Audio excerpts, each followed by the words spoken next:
So with it being a low-minute game tonight for Kawhi, is there any chance that he'll play tomorrow? He'll be evaluated tomorrow.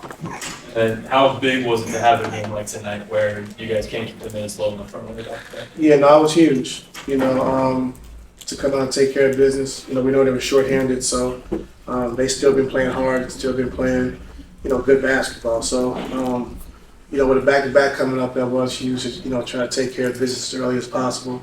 And I give our guys credit; they'll be able to do that.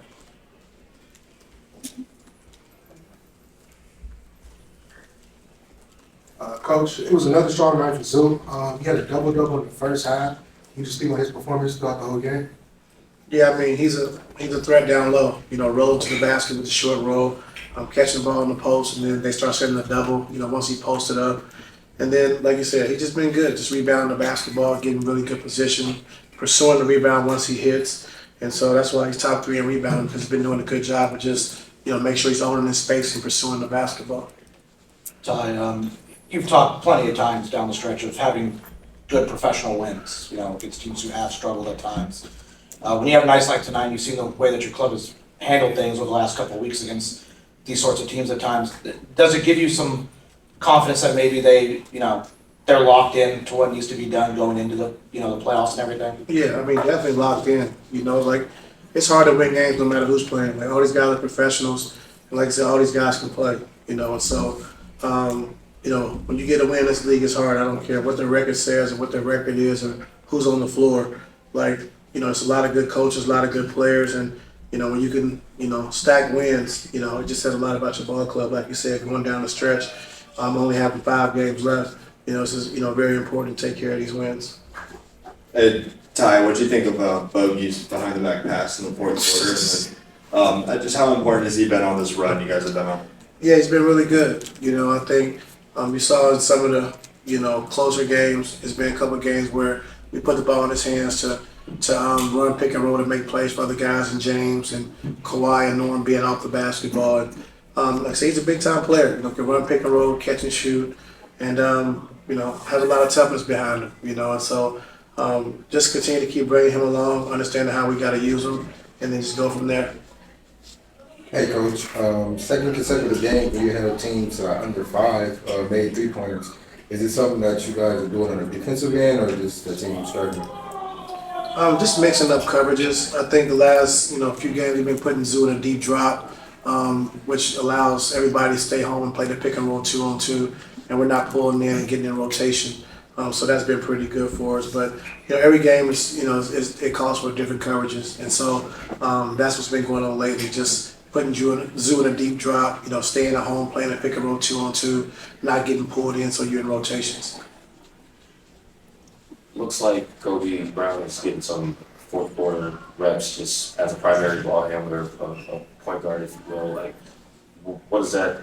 What are you asking them to do in that role? Yeah, no, I mean he can handle the basketball. He's like a point forward, and similar to what he did when he was in college. He handled the ball a lot, and so I trust him. And I don't, there's no 4 or 5 can get up the floor and pressure him, and him not be able to relieve the pressure. So. Just putting the ball in his hands, we can run our ways and quicks, and even run a pick and roll with him. So I trust him with the basketball in his hands to make plays. Ty, you guys are after tonight 27-11 at home, one of the best in the Western Conference in a home record. Is there something you're seeing when you guys come back from a road trip, other than being able to sleep in your own bed, where you guys just execute so much better over here? Yeah, I mean our fans have been great. Just being at home in a new arena. Once we started at 0-4. Yeah, once we got used to the new arena and the surroundings and the building and everything, like I said, I thought we've been playing pretty good at home, and like I said, our fans have been incredible. And the wall's been extremely loud, and a lot of people coming out to support, and so we just got to keep it going. That's what you see from the guys on the floor when it comes to communicating on mistakes or something like that. How do you see them just be, I think they got into it, but it's from a healthy basketball standpoint. What have you seen about their communication on the court? Yeah, we've been talking to them all year about holding each other accountable, talking, communicating, and they've been doing a good job with that as of late. Just talking through, messed up coverages or, when a guy's not in the right place. And so they've been just talking it out. You understand, a lot of times before we get to the huddle, we bring it up. They say, all right, we already corrected it. So that's good and that's healthy. Especially for when you try to be a good team going down the stretch, it's really good. Games left. Is it easy or hard not to look up and go, okay, Golden State won, but we still moved up?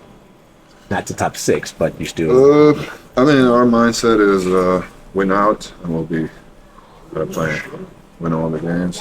We depend on ourselves. We're not trying to get help from anyone. It would be nice, but it's up to us. If we win out, we're in a good spot. So we're focused on us, and something lose, good for us.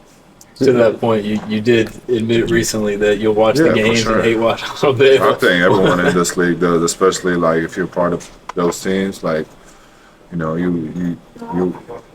you're gonna take any help you can get. So I watch all the games when I'm on the off days. I try to watch all those games. I'm following. Yeah, worry about ourselves. I do want to ask though, with the way that the games have been going, as you guys have been winning, everybody else has been winning. What has that been like at home when you're watching, 3 different games and every team around you guys is also winning? Put me in a bad mood. No, it's just everyone's in a playoff mode already. Everyone is trying to stay out of the play-in. You don't want to depend on one game or 2 games for your chances to get in the playoffs. You want to get out of it. You want to make that top 6. So everyone's fighting for the playoff spots. Everyone's treating every game like playoffs, and it's fun. I think what NBA did with that play-in, I think it's a really good thing. It's very competitive. It's been good. It's been good the last few weeks. It's been fun. Just kind of locking in, treating it as a playoffs. Every game must win, and I'm sure other teams are like that too. The stretch that you guys are on, the last 16 games, is this the best since you've been here? Is this the best that you guys have played, kind of this time of year going into the postseason? Maybe not even just record-wise, just on the court, both ends of the floor. I remember that pre-bubble stuff. We were playing pretty good, but we're definitely playing one of our best basketballs since I got here. Playing really good defensively. We're finding our rhythm offensively too. Guys are in good shape. Everyone's healthy, so it's been fun, man. It's been fun. When you look at, you guys have had these big wins, but individually, I know the win is the ultimate thing you guys worry about, but like some individuals may not have the best scoring games or games in general. Do you need to see everyone playing well at the same time, or is the win, the way you guys are winning, just enough? It's enough. Whatever we were doing, some nights. It's just nature of basketball. Not everyone's going to be able to score 20 every night. And we got a bunch of guys who are team first oriented, and they don't care about if they're scored 20 each night. They care about wins, and that's how we're from top to bottom, and that's how it should be. So we're worried about wins, and no matter who's having a night, we're happy for them. But no one's pouting about maybe not scoring what they wanted to score each night. Everyone's so focused on getting wins and getting out of the play-in. So you're looking ahead to tomorrow night, expecting Anthony Davis to play. Like, what makes him different to play against when he is next to a primary center versus when he's the guy who's playing the center around more perimeter guys? I mean, he's a tough matchup at the 4, man. He's big, he's big, and he's guarded by the 4s. Usually teams aren't going to double him, and then you got to worry about the center ducking in on a small, and you get invitations when you double, and then you got the big against the guard on the boards. It's easy to give up offensive rebounds, but he's good, man. He's a mismatch at every position, and especially at the 4, and then the other end he can guard 1 through 5. So he's one of the best bigs in this league. So it's definitely going to be a challenge. Thanks, you. Thank you, sure. Appreciate it.